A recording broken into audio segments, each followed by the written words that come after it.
अरुणिमा सिन्हा हे नाव ऐकले की आपल्या मनात जिद्द, धैर्य आणि अपार आत्मविश्वासाचे एक तेजस्वी प्रतीक उभे राहते. अशा एका भारतीय महिलेला जिच्या आयुष्यात एक भीषण अपघात झाला, परंतु त्याच अपघाताने तिच्या मनात एक ज्वाला पेटवली.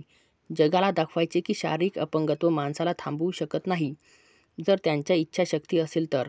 अरुणिमा सिन्हा ही केवळ भारताची नव्हे तर जगातील पहिली कृत्रिम पायाने एव्हरेस्ट सर करणारी महिला म्हणून प्रसिद्ध आहे.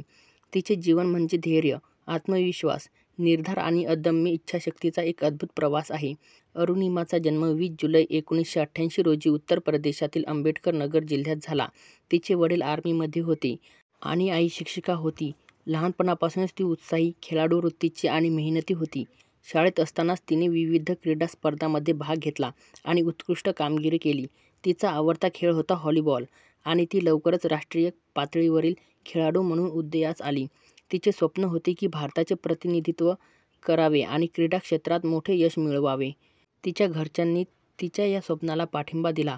अरुणिमाचे बालपण साधे होते, परंतु तिच्या मनात काहीतरी मोठे करण्याची जिद्द होती. 2011 साली तिच्या आयुष्यात एक काळोखाचा अध्यास घेऊन आले. त्यावेळी ती दिल्लीला जात होती. तिचे स्वप्न होते की ती पॅरामिलिटरी फोर्सेसमध्ये सामील व्हावे आणि देशसेवा करावी. त्यासाठी ती दिल्लीतल्या CISF सेंट्रल इंडस्ट्रियल सिक्युरिटी फोर्सच्या मुलाखतीसाठी ट्रेनने प्रवास करत होती. ती पांडवगंज स्टेशनवरून लखनौ सियालदह एक्सप्रेसमध्ये बसली होती. पण प्रवासाच्या दरम्यान तिच्या आयुष्यात एक भयानक वळण मिळाले.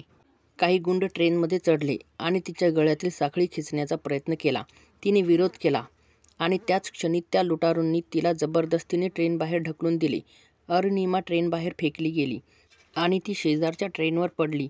दुर्दैवाने त्याच वेळी दुसरी ट्रेन येत होती. त्या ट्रेनने तिच्या पायावरून गाडी गेली आणि तिचा डावा पाय गुडघ्याच्या खालीपासून तुटून रेल्वे ट्रॅकवर पडला. ती तिथेच बेशुद्धावस्थेत काही तास पडून राहिली. आजूबाजूला कोणी नव्हते. मदतीला कोणी आले नाही. सकाळ होईपर्यंत ती वेदनेने तडफडत होती. तिच्या पायातून रक्तस्राव होत होता, पण तिने धैर्य सोडले नाही. शेवटी सकाळी काही लोकांनी तिला पाहिले आणि तिला जवळच्या हॉस्पिटलमध्ये नेले. लखनौच्या किंग जॉर्ज मेडिकल युनिव्हर्सिटी हॉस्पिटलमध्ये तिच्यावर तातडीने शस्त्रक्रिया करण्यात आली. डॉक्टरांनी तिचा जीव वाचवला, पण तिचा एक पाय कायमचा गमावला गेला. अशा स्थितीत कोणत्याही माणसाचे आयुष्य थांबते. आपल्यासमोर अंधार दाटतो. पण अरुणिमा वेगळी होती. तिच्या मनात वेदनेसोबतच एक ज्वाला पेटली. आता मी जगाला दाखवणार की अपंगत्व म्हणजे शेवट नव्हे. ती हॉस्पिटलच्या खाटेवर पडली होती. शरीरात वेदना होत्या, पण मनात एक वेगळे स्वप्न आकार घेत होते. तिच्या आजूबाजूचे लोक तिच्याबद्दल सहानुभूती दाखवत होते. काहींनी तिला दया दाखवली, काहींनी नकारात्मक बोलले की आता तुझं आयुष्य संपलं. पण तिने ठरवले, आयुष्य संपलं नाही, आता ते नव्याने सुरू होईल. तिने ठरवले की आता ती असा पराक्रम करेल जो जगाला थक्क करेल. हॉस्पिटलमध्ये असतानाच तिने टीव्हीवर माउंट एव्हरेस्टबद्दलचा कार्यक्रम पाहिला. तिथे दाखवलं जात होतं की जगातील लोक आपल्या स्वप्नासाठी एव्हरेस्ट सर करतात. तेव्हा तिच्या मनात विचार आला, मीही एव्हरेस्ट सर करेन. हे ऐकून लोकांनी हसले. डॉक्टरांनी थक्क झाले, पण तिच्या निर्धाराची ताकद कोणालाच माहीत नव्हती. अरुणिमाने तिच्या पुनर्वसनाचा प्रवास सुरू केला. कृत्रिम पाय लावून तिने चालायला शिकले, पळायला शिकले आणि आपले शरीर पुन्हा तंदुरुस्त केले. तिने भारतातील प्रसिद्ध पर्वतारोही बचिंद्र पाल यांच्याशी संपर्क साधला. बचिंद्र पाल या 1984 साली एव्हरेस्ट सर करणाऱ्या पहिल्या भारतीय महिला होत्या. त्यांनी अरुणिमाला टाटा स्टील ॲडव्हेंचर फाउंडेशनमध्ये प्रशिक्षणासाठी घेतले. तिथे प्रशिक्षण घेणे म्हणजे केवळ शरीराचा नव्हे तर मनाचा कस लागणारा प्रवास होता. दररोजच्या प्रशिक्षणात पर्वत चढणे, भार वाहने, कठोर हवामानात राहणे, सहनशक्ती वाढवणे आणि मानसिक स्थैर्य राखणे आवश्यक होते. तिचा एक पाय कृत्रिम असल्यामुळे तिला प्रत्येक पावलावर अडचणी येत होत्या, पण ती प्रत्येक वेदना हसत सहन करत होती. प्रशिक्षणादरम्यान जेव्हा ती पडायची तेव्हा उठून पुन्हा प्रयत्न करायची. बचिंद्र पाल यांनी तिच्या जिद्दीला पाहून तिला प्रोत्साहन दिलं. त्यांनी म्हटलं, तू खऱ्या अर्थाने वीरांगना आहेस. अरुणिमा, तू एव्हरेस्ट नक्कीच सर करशील. प्रशिक्षण पूर्ण केल्यानंतर 2013 साली तिने एव्हरेस्ट सर करण्याचा निर्णय घेतला. तिने नवी दिल्लीहून नेपाळकडे प्रवास केला आणि हिमालयाच्या विशाल पर्वतरांगांकडे निघाली. तिच्यासोबत अनुभवी पर्वतारोही संघ होते.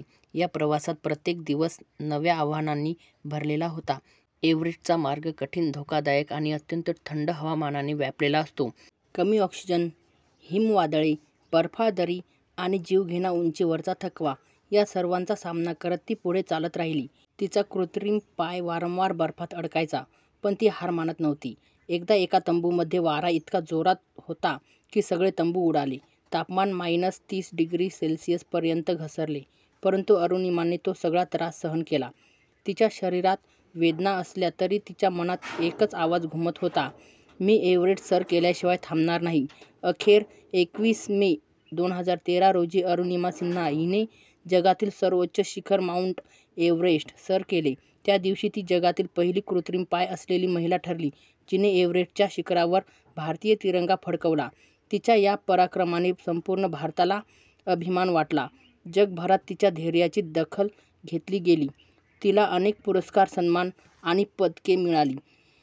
पण तिच्यासाठी सर्वात मोठा सन्मान म्हणजे ती स्वतःला पुन्हा सिद्ध करू शकली. अरुणिमाच्या या यशामागे केवळ एक खेळाडू नव्हे तर एक योद्धा उभी होती. ती केवळ एव्हरेस्टच नव्हे तर आपल्या अपंगत्वावर विजय मिळवणारी पहिली भारतीय महिला होती. तिच्या या पराक्रमामुळे लाखो लोकांच्या मनात आत्मविश्वासाचा प्रकाश पसरला. ज्यांना आयुष्यात अडथळे वाटतात, अपयश येतात, त्यांनी तिच्या जीवनाकडे पाहावे. कारण ती सांगते, अडथळे म्हणजे शेवट नव्हे, ते नव्या सुरुवातीचे चिन्ह असतात.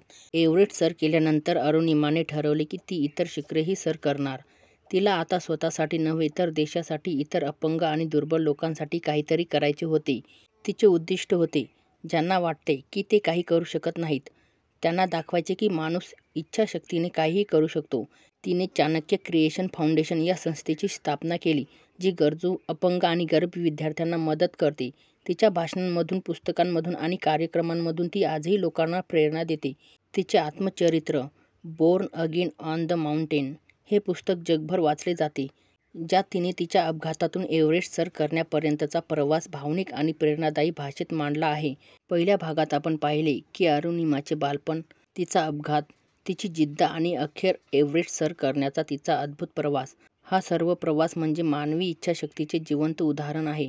पण तिची कहाणी इथे संपत नाही. तिचा दुसरा अध्याय आणखी प्रेरणादायी आहे, जिथे ती एव्हरेस्टनंतर इतर खंडावरील शिखरेही सर करते आणि समाजासाठी एक दिशा ठरते. एव्हरेस्ट सर केल्यानंतर अरुणिमा सिन्हा यांच्या आयुष्यातील नवा पर्व सुरू झाला. जगभरातून त्यांचे कौतुक होत होते. वृत्तपत्रे, दूरचित्रवाणी आणि सोशल मीडियावर तिच्या विजयाची गाथा गाजत होती. अनेकांनी तिला भारताची आयर्न लेडी म्हटले. परंतु अरुणिमासाठी हा शेवट नव्हता, तर नवा आरंभ होता. कारण तिच्या मनात एक मोठे स्वप्न आकार घेत होते. एव्हरेस्ट सर करणे हे केवळ पहिलं पाऊल आहे. आता मी जगातील 7ही खंडावरील सर्वोच्च शिखरे सर करणार. ही कल्पना साधी नव्हती. 7ही शिखरे म्हणजे जगातील 7 खंडांमधील सर्वात उंच पर्वत. आशियातील एव्हरेस्ट, आफ्रिकेतील किलिमांजारो, युरोपमधील एल्ब्रस, दक्षिण अमेरिकेतील अकोंकाग्वा, उत्तर अमेरिकेतील डेनेली, ऑस्ट्रेलियातील कोसियुस्को आणि अंटार्क्टिकामधील विन्सन मासिफ. या सर्व शिखरांवर चढाई करणे म्हणजे मृत्यूला सामोरे जाण्यासारखे आहे. पण अरुणिमा सिन्हा ही नावाची नाही तर कर्माची विजेता होती. तिने ठरवले की तिच्या कृत्रिम पायानेही ती अशक्य वाटणारी कामगिरी साध्य करेल.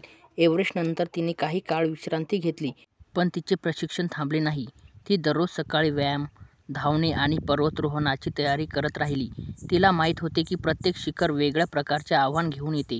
आफ्रिकेतील किलिमांजारो हे जरी उंचीने एव्हरेस्टपेक्षा कमी असले तरी तेथे हवामान अचानक बदल होतात. श्वास घेणे कठीण होते.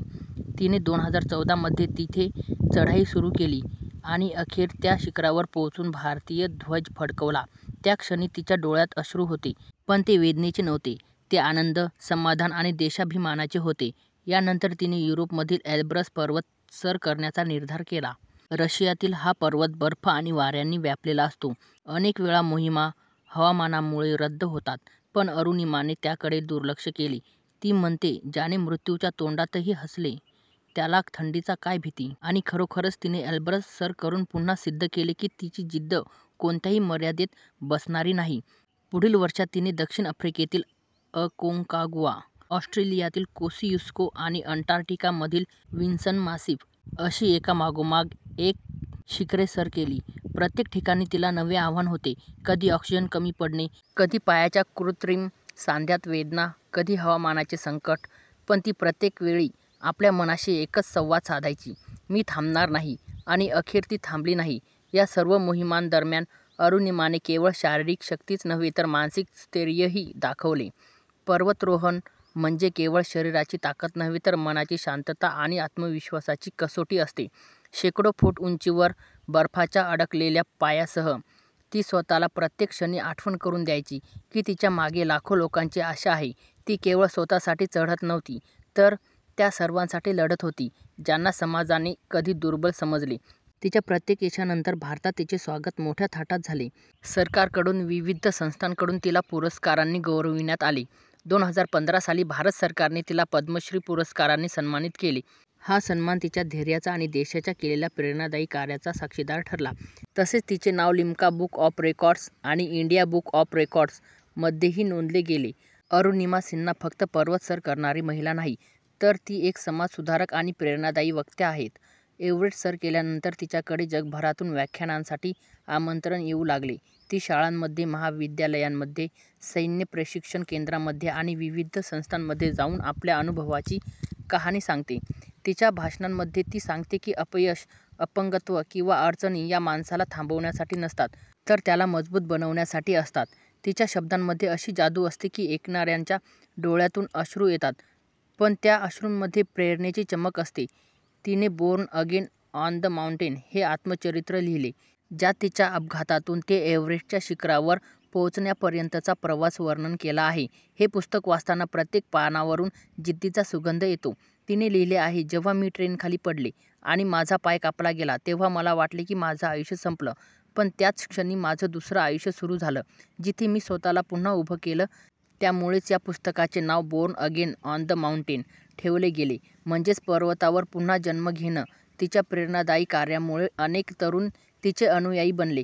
काहींनी तिला आपली रोल मॉडेल मानले. ती आजही प्रत्येक भाषणात सांगते की प्रत्येक व्यक्तीत एक शक्ती दडलेली असते, पण ती उघड करण्यासाठी भीतीवर विजय मिळवावा लागतो. ती म्हणते, जीवनात 2 मार्ग असतात, एक सोपा पण निष्फळ आणि दुसरा कठीण पण गौरवशाली. मी दुसरा निवडला. अरुणिमाने समाजासाठीही अनेक उपक्रम सुरू केले. तिच्या चाणक्य फाउंडेशन द्वारे ती अपंग, गरीब आणि अनाथ मुलांना शिक्षण, प्रशिक्षण आणि आत्मनिर्भरतेच्या संधी देते. तिचा उद्देश आहे की कोणत्याही व्यक्तीला स्वतःला कमी समजू नये.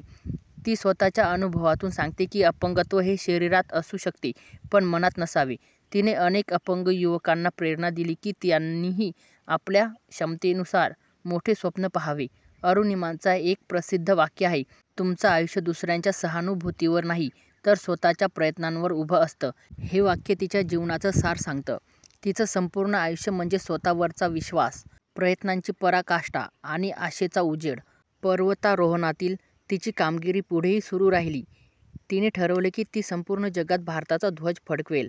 तिच्या मोहिमांचा निधी मिळवण्यासाठी तिने स्वतः प्रायोजक शोधले, लोकांना आपल्या उद्दिष्टांबद्दल सांगितले आणि आपल्या मेहनतीने प्रत्येक अडथळा पार केला. काही वेळा आर्थिक अडचणी आल्या, पण तिने त्यांना कधी अडथळा होऊ दिला नाही. अंटार्क्टिकामधील विन्सम मासिक मोहिमेत तिला अत्यंत कठोर परिस्थितीचा सामना करावा लागला. तापमान -40 डिग्रीपर्यंत खाली गेले होते. वाऱ्याचा वेग ताशी 80 किलोमीटर होता आणि प्रत्येक पाऊल टाकताना ती बर्फात गुडघ्यापर्यंत बुडत होती. तिचा कृत्रिम पाय थंड बर्फात गोठत होता, पण तिने त्याकडे दुर्लक्ष करून पुढे चालत राहिली. शेवटी जेव्हा ती शिखरावर पोहोचली, तेव्हा तिने हातात भारतीय ध्वज घेतला आणि मनोमन आपल्या देशाला सलामी केली. त्या क्षणी ती केवळ भारताची नव्हे, तर संपूर्ण मानवजातीची प्रेरणा बनली. अरुणिमाच्या जीवनात अनेक सन्मान आले, पण ती कधी गर्विष्ठ झाली नाही. ती नेहमी म्हणते, मी काही वेगळी नाही, फक्त मी हार मानली नाही. हीच तिच्या यशाची गुरुकिल्ली आहे. तिचा चेहरा हसरा असतो, पण त्या हास्यामागे कित्येक वेदना, संघर्ष आणि प्रयत्न लपलेले असतात. तिच्या प्रेरणादायी प्रवासामुळे सरकारने आणि विविध संस्थांनी तिला अनेक सन्मान दिले. तिला महिला सशक्तीकरणासाठी, विशेष व्यक्तीच्या अपलिफ्टमेंटसाठी आणि क्रीडा क्षेत्रातील योगदानासाठी गौरवण्यात आले. ती अनेक वेळा आंतरराष्ट्रीय मंचावरही भारताचे प्रतिनिधित्व करते. आज अरुणिमा सिन्हा केवळ एक पर्वतारोही नाही, तर एक जीवनशैली आहे. तिच्या कहाणीने दाखवले की संकटेही आपल्या मनाच्या मर्यादा तपासण्यासाठी येतात. ती सांगते की जर आपण आपल्या मनावर विजय मिळवला, तर पर्वतसुद्धा झुकतात. तिच्या आयुष्याकडे पाहिलं की समजतं, ती पडली पण पुन्हा उभी राहिली. ती हरली पण पुन्हा जिंकली. ती तुटली पण पुन्हा बनली. तिच्या जीवनावर आधारित अनेक माहितीपट तयार झाले आहेत. शाळा, महाविद्यालये आणि संस्था तिच्या कहाणीचा अभ्यास करतात. तिचं जीवन केवळ शारीरिक पराक्रमाचं उदाहरण नाही, तर मानसिक शक्तीचं प्रतीक आहे. तिच्या प्रेरणेने अनेक अपंग युवकांना क्रीडा क्षेत्रात, शिक्षणात आणि नोकरीत यश मिळवले. आज ती ज्या ठिकाणी उभी आहे, तिथे ती स्वतःसाठी नाही, तर त्या प्रत्येकासाठी उभी आहे, ज्यांनी आयुष्यात एकदा संघर्ष अनुभवला आहे. ती सांगते की मी पर्वत चढले, पण खरा पर्वत माझ्या आत होता आणि मी तो जिंकला. हे वाक्य तिच्या संपूर्ण प्रवासाचं सार आहे. एव्हरेस्टपासून अंटार्क्टिकापर्यंतचा तिचा प्रवास म्हणजे एक स्त्रीची, एक भारतीयाची आणि एक माणसाची गौरवगाथा आहे. अरुणिमा सिन्हा आज लाखो लोकांच्या प्रेरणास्थान आहे. तिच्या जीवनातून आपण शिकतो की संकटे कितीही मोठी असली तरी माणसाची इच्छाशक्ती त्याहून मोठी असते. अशा प्रकारे अरुणिमा सिन्हा हिचे जीवन हे एक ज्वलंत उदाहरण आहे की अपंगत्व असले तरी स्वप्ने अपूर्ण राहत नाहीत.